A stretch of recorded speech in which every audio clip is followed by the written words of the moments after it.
Hey y'all, Jordan from Carolina Sewing back here, and today I'm going to go over the top 5 mistakes that I've seen new embroiderers make and how to avoid them. Let's get into it. Number 1 is not hooping tight enough. On the left here, I have a 5x7 hoop that is hooped perfectly. It's got like that drum tightness. Everything's very smooth. There's no ripples or bubbles. I couldn't pull this anymore, and I couldn't even tighten this without over tightening and potentially damaging it. This is exactly what you want. You got plenty of coverage, and again, no ripples or bubbles. As this embroiders, it's not going to move at all, and your project's going to be perfect. On the right here, I've got a 4x4 hoop, and if you look at it, it's very sunken in. I can move it back and forth. It's got a lot of ripples in it,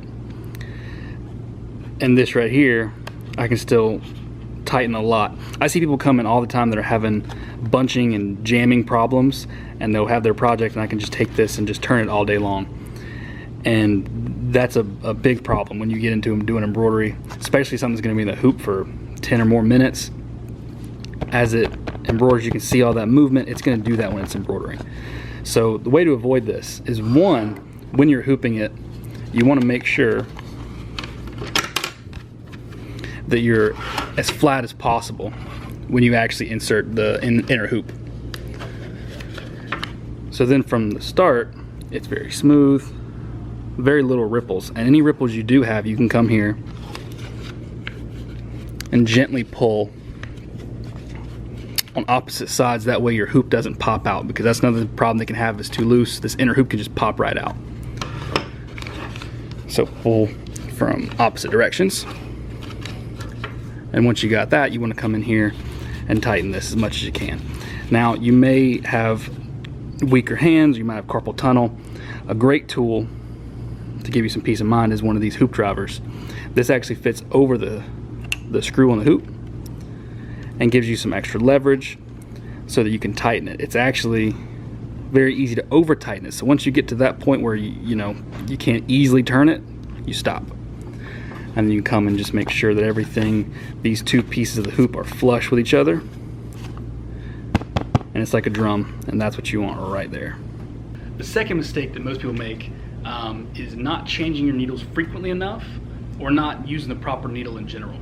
So I have a video that goes pretty in depth on what needle works on what material, and I'll link that below so you can check that out. Because it's very important that you use the right needle and the right material, because if you don't, it can portray that you're having issues that you might think is wrong with your machine, but it's not. You'll have some skipping or looping and stuff like that, and that can really reflect on using the wrong needle. I wish there was a magic stitch number that was just across the board, at 5,000 stitches, change your needle.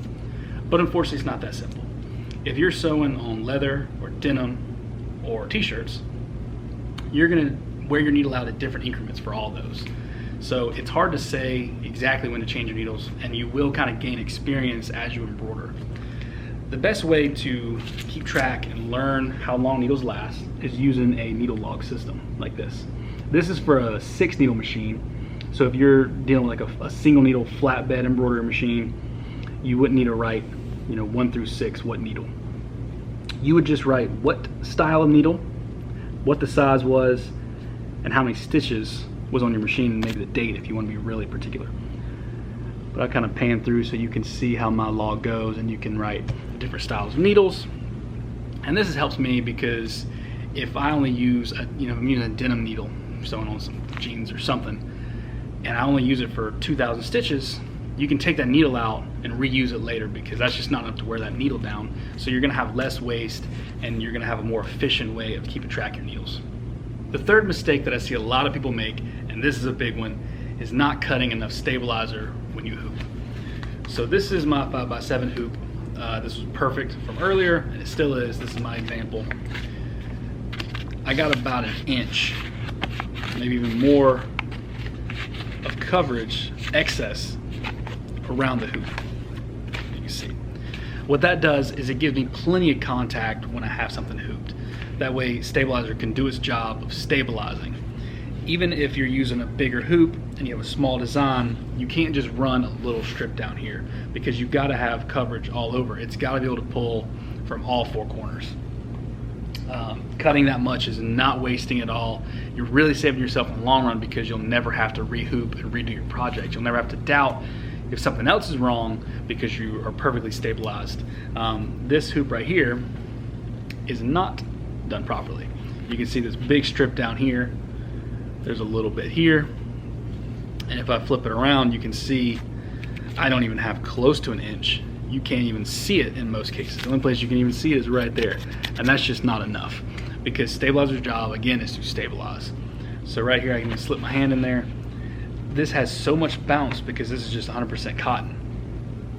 It's gonna bounce, and then it's gonna cause my thread to break. It's gonna cause skipping and bunching. The tension's gonna look like it's off, but in reality, I just didn't stabilize it properly. So like I said, cut an excess of about an inch of stabilizer all around, and that's gonna save you in the long run. Number 4 is not using quality embroidery thread.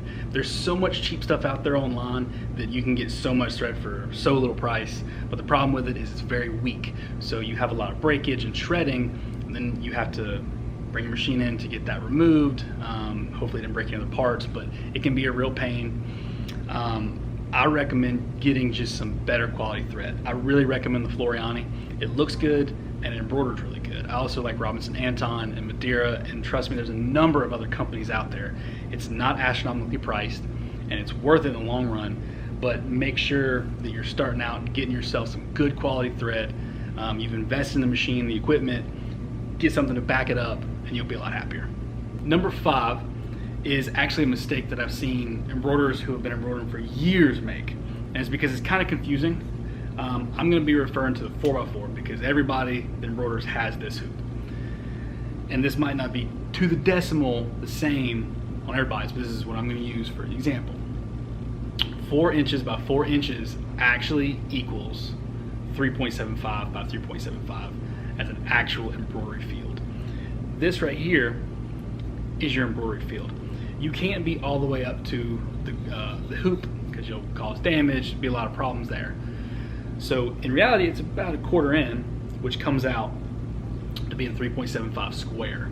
So if you've created a design or bought a design and sized it or whatever, planning on using your 4x4 hoop, so you made it 4 inches by 4 inches, and then you get your machine and it tells you that your hoop is too small.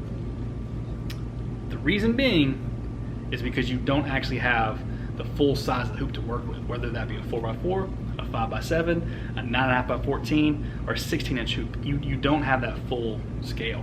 It's gonna be slightly less. Another thing, another reason that it may be telling you that you have too small of a hoop is because if you made the design, or maybe you bought the design, I've seen it done this way too. It's rare, but sometimes it's slightly off-centered from the software. And if that transfers to when you brain into your machine, what can happen is something perfectly centered is off a little bit. So you had the perfect size, but it's slightly off. The way to verify that is most machines have a built-in hoop grid.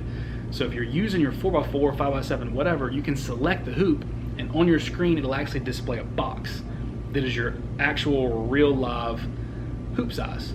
So you can see your design over top of it, and you can see if it's a little bit to the right or a little bit to the left or a little bit too big, and you can move or size it from there to make sure it's inside that box. Thank you all so much for watching today. Please like and subscribe for more tips and tricks like this, and we'll see you on the next one.